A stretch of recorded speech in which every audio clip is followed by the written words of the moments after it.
So, fighter planes.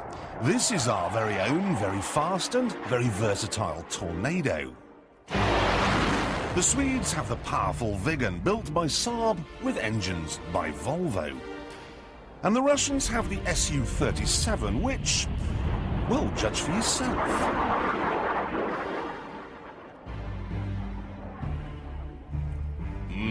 Nice move, Ivan, but don't expect it to win the day in a scrap with this. The American F-15.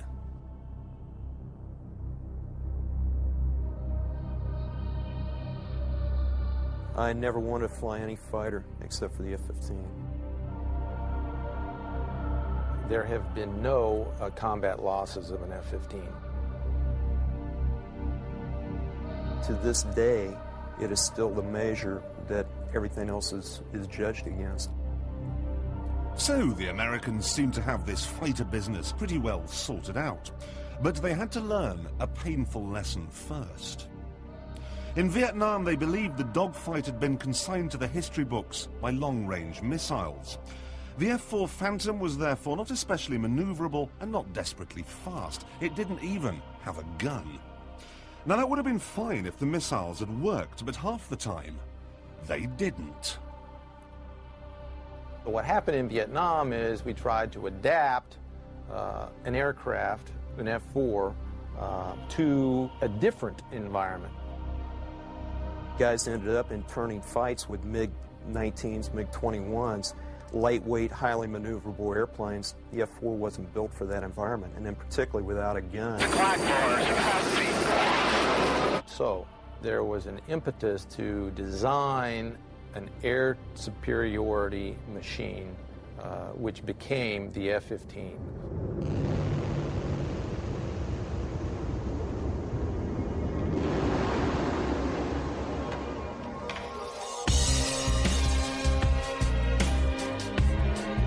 At sea level, it could do 2.5 times the speed of sound. It could climb vertically and operate at 65,000 feet. In various conflicts, including the Gulf War, F-15s have so far killed 99 enemy planes without a single loss. In 25 years, no one has ever shot one of these things down. You got a bogey, 6 o'clock for capacity. Keep the turn in, we're coming around hard on him. Get into a fight with an F-15 and basically, you've had it. Roger, knock out the switch, reverse back, come back left.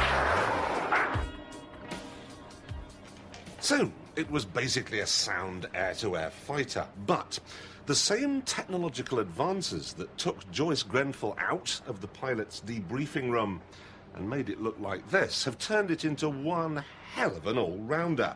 It's got the backhand of Jimmy Connors. It's got a serve like Roscoe Tanner. It treats the enemy with the contempt of John McEnroe. Plus, it's as pretty as Gabriella Sabatini.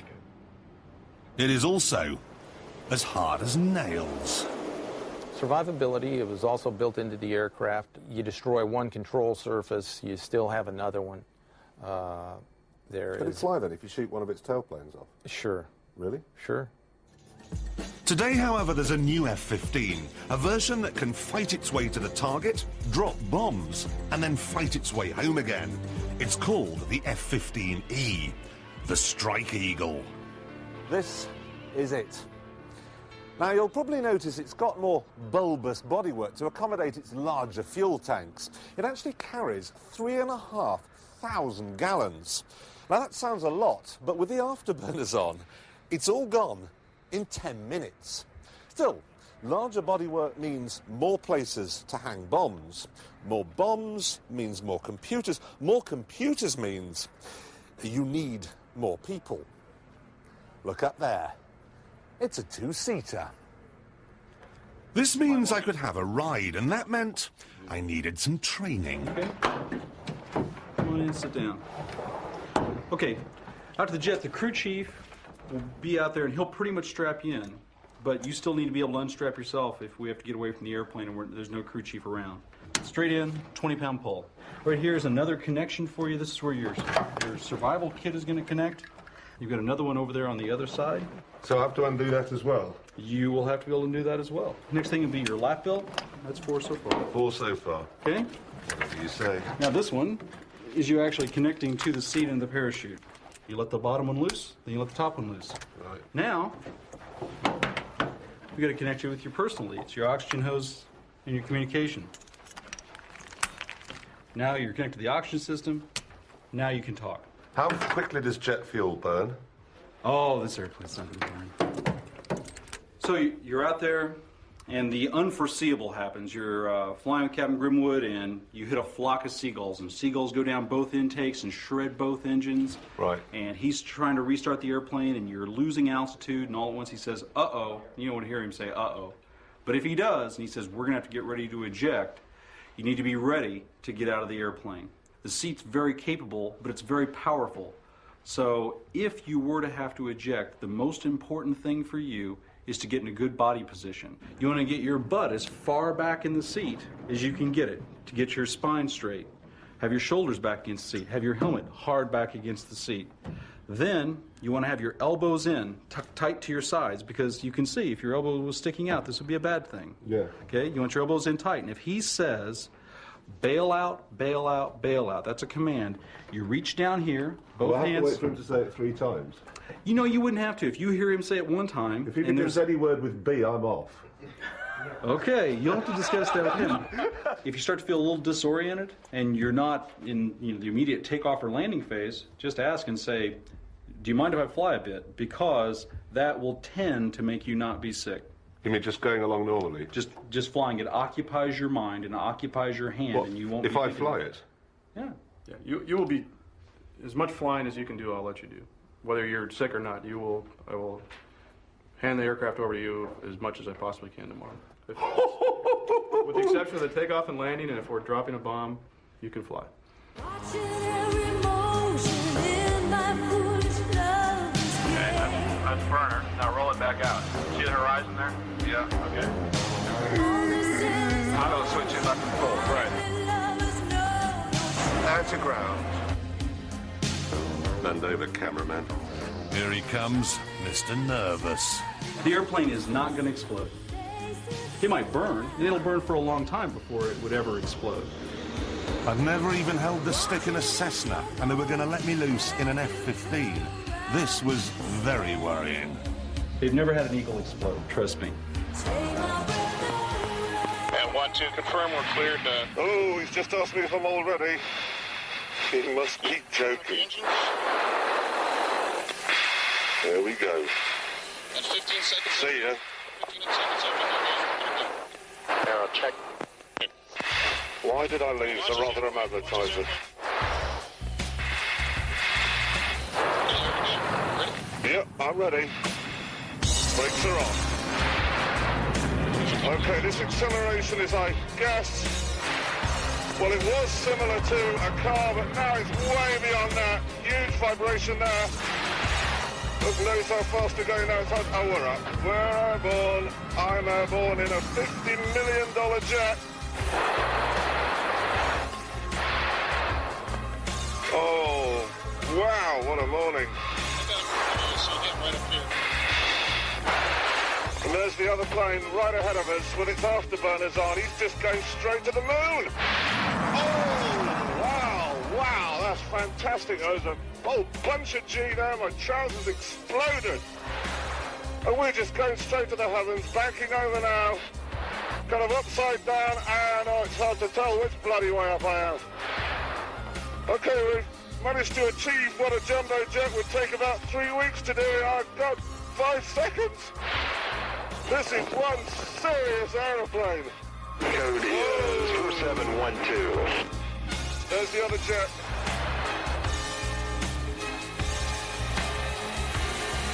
I can't believe this, ladies and gentlemen. There's only about 10 RAF officers who spent their entire lives training to go in fast jets who've ever been in this, the king of them all. And here I am. Take the airplane. Whoa, he's going to let me fly. This is it. Let me just turn this off. My camera brought along for the ride. We're starting some maneuver. All right, roll. Just stick the shot. Just watch 18,000. Push the stick. I'm doing this. Ladies and gentlemen, I'm flying. I just went upside down. I did a roll! In an F-15! I did a roll! Oh! God, if I ever do take up flying and they put me in a Cessna and say, flown anything before, I'll be able to go, oh yeah, once. Whoa, here we go. There's some G. Oh, there's a lot of G.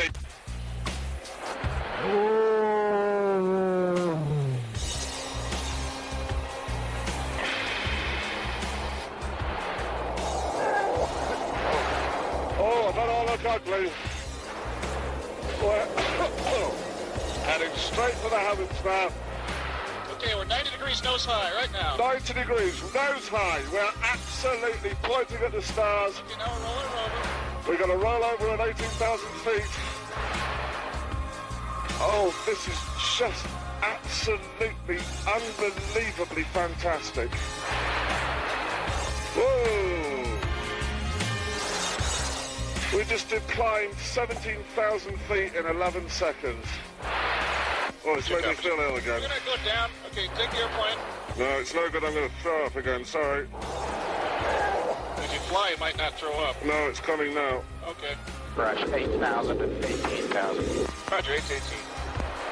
360. I'm back. Chris just told me the last chap he flew with threw up 11 times. How many on twice? You want to do a loop? You do a loop.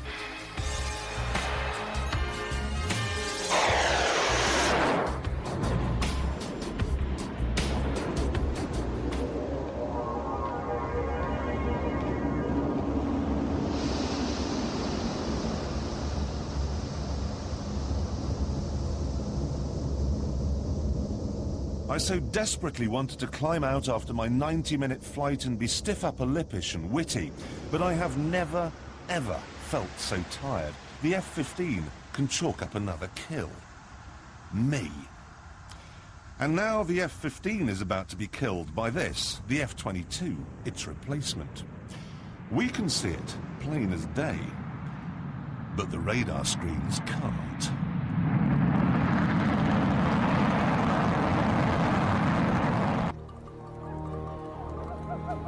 In the early days of snowshoes, Lapland Bambi farming was nearly as exhausting as backseating an F-15. The dear boys had to follow the herd wherever it went, living like icy nomads. But then along came the Snowmobile, which meant they could live in a house and in a morning simply drive to wherever the herd had moored up for the night.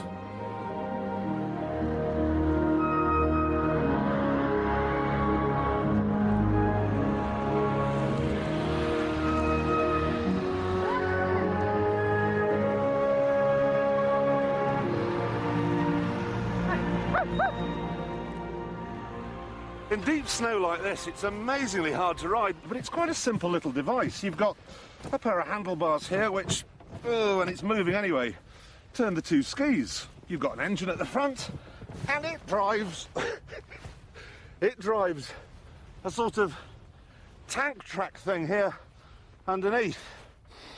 It really is a go-anywhere vehicle, and it's completely revolutionised life in the north.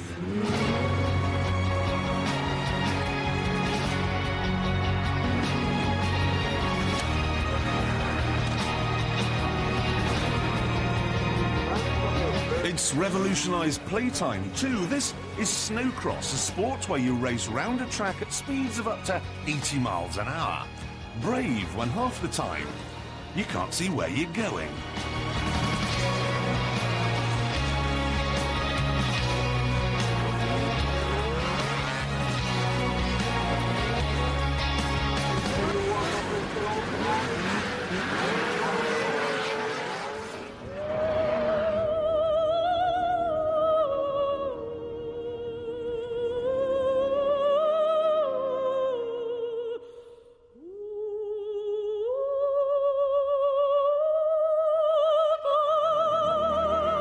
At the top of Scandinavia, children can now ride snowmobiles before they can walk.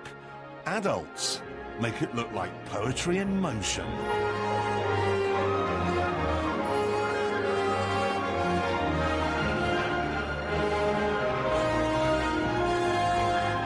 In Winter Wonderland, the snowmobile is now as important as the car and is therefore coming under the same pressures. Environmentalists want to ban them. There are speed limits. They have to be licensed. The nanny state is coming. But up here in Lapland, no one is taking any notice.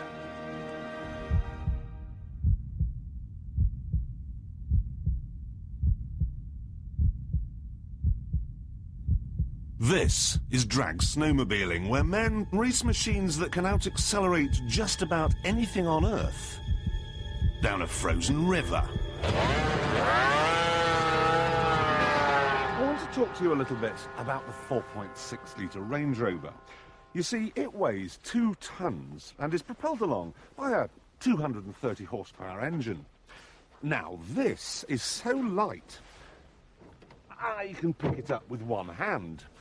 And yet it is propelled along by a 240 horsepower engine.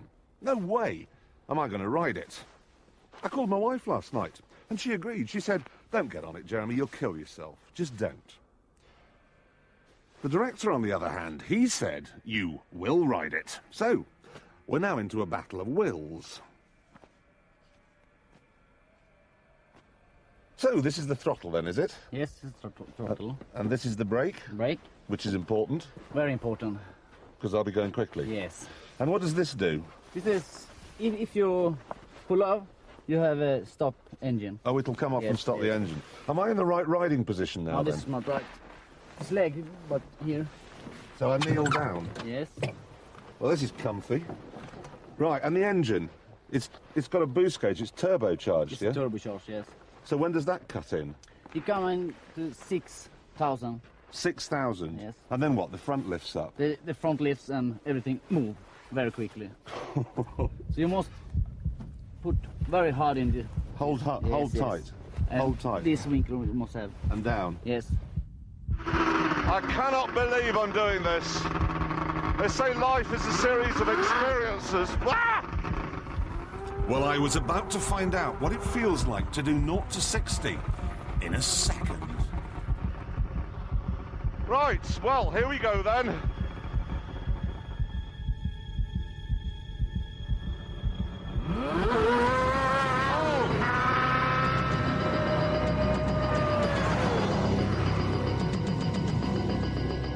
Oh, I threw up in an F-15 and nearly messed my trousers in Scandinavia.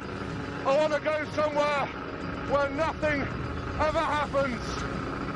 Canada. Yeah, Canada. Look at that view. No danger whatsoever of anything life-threatening happening here. If I may liken America to the world's stomach, then Japan is its toy box and Italy its museum. Canada is the pantry. In Canada, only one thing matters. Crops. This means the most exciting vehicle you're likely to find in Canada is, of course, that master of the prairies, the combine harvester. Given a long run-up, its performance is said to be a match for continental drift. Machines like this cost more than £100,000, so you would expect farmers to take great care of them. Drip feeding them with gently warmed milk through a pipette and tucking them up at night with Winnie-the-Pooh stories. But what they do actually is paint them bright, vivid colours and then crash into each other. On purpose.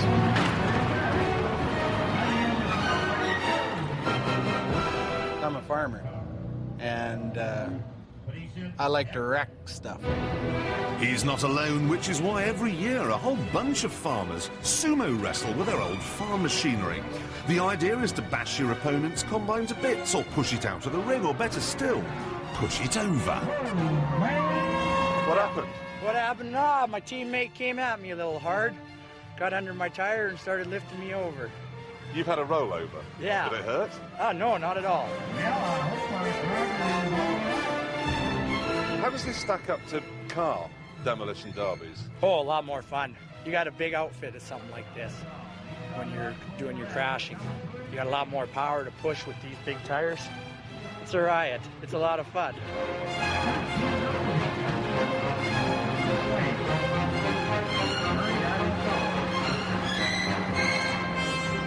Oh, this one's a little honey. I know it belongs to. Blimey. My own combine, and I've no idea how it works. Tim, I don't even see a gear lever. Where's the gears? The gears are right here. Yeah. You have your reverse and first, and then down, and your second and third. What's that, reverse? Yes. First. And then neutral. Third. Third. And second. Right, I'll forget that. This one is what? Handbrake? No, this is your variable speed to speed up your ground speed once you're going. The seat's eaten me alive and we haven't even started. Look at that seat. So these aren't throttles then? No. This is that speeds you up. This is your throttle for your motor when it goes wide open. Well, what are these then? Well, that's your brakes. One's for the right wheel, and the other one's your left wheel brake. Right. I think I've got that. What's this one do? This one is unhooked right now. It's for your table. Oh, we don't need that. No. These? If you pull both down, that ejects your seat. I'm going to need that. A lot of sharp objects in here. I'm going to bleed, aren't I? Well, that's okay. I'm going to bleed. Blood is cheap. So's the rule book. There's only one. You have to start in reverse. That's the driver of this combine right here, Jeremy Clarkson. I am actually quite nervous. I still don't know how to drive the damn thing. Right, stop! Stop. Out here in the combine. That reverse? That's reverse. Here today. Right. How about it for him, ladies and gentlemen? Wait for the klaxon now. Who do I go for first? So we're off. Come on, I could get him. I could have had him then. I want more speed than that. I got a hit. I'm taking his tyre out. I'm taking his tyre clean out. Oh, where's reverse? Tactics are very simple here. Just run away. Oh, no. I'm doomed. I've stalled.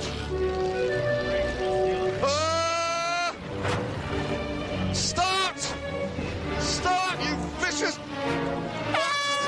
They're coming at me from both sides. Oh. I've just had this brilliant idea for a new series. Duvets with sort of wild flowers. It's no good. I'm doomed.